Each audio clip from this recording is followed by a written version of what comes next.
50% of couples say that they argue more with their partner after they get engaged versus before. But as soon as their wedding's complete, they revert back to their normal level of arguing, as opposed to excessive arguing. When we asked these couples why they argue, so many of them said that it came down to family pressure, financial constraints, as well as the actual planning process. Here are our biggest pieces of advice to counteract that. If you're new here, my name's Anshika and we're Eternity. We're a digital wedding planning platform that makes it super easy for you to manage all of the different aspects of your big day.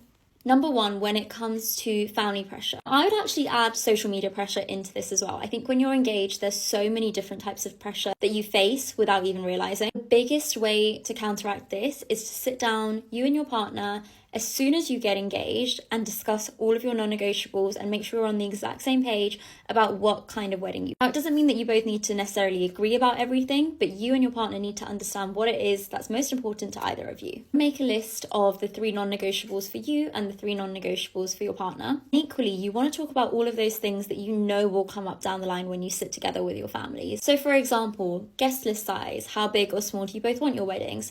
Budget size, how much do you both think that you'll be contributing to the wedding? On the same page about how much family you're inviting, or how many friends you're inviting, or the kind of +1s that you're going to invite. All of these things are going to come up throughout the process, but if you can iron them out in the very beginning, this will save a lot of arguments later down the line. So to add to that, schedule in non-wedding date night. The cutest one that I always find is that if you know your wedding is taking place on, let's say, the 11th of a particular month, then every single month in the lead up to your wedding on the 11th, you should do a date night, which is a wedding talk free date night. Number 2, when it comes to financial pressures. Now, this is one of the trickiest one when it comes to wedding planning, and because no 2 weddings ever look the same, even between family members, this can differ a lot. As soon as you have that budget, so what are you contributing, what is your partner contributing, what are perhaps family members contributing, and want to set aside 5 to 10% of that in a contingency fund. Basically assume it isn't there. Say your wedding budget is 100k, you're going to treat it as if your wedding budget is about 90 to 95k. Have that buffer of 5 to 10k for any unexpected expenses. When it comes to pressures of planning, we did ask couples a bit more about this. Often said that one partner was doing more of the planning and they felt like their partner wasn't really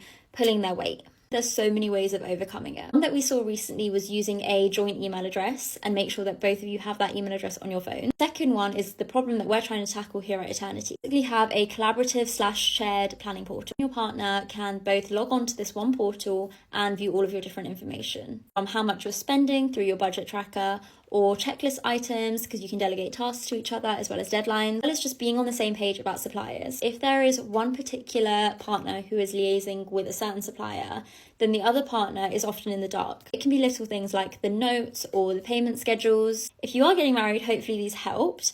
If you have any more tips for couples, then leave them below. Definitely check out our digital planner to help you out.